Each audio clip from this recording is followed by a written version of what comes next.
Hey guys, how's it going? How to remove emoji from any photo on your mobile. To remove any emoji from any photo on mobile device, you can use a photo editing app.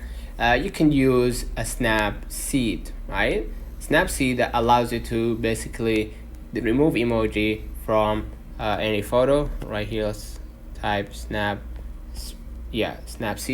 and then download the app right here. And then you can just go ahead and launch the app and start using the healing tool.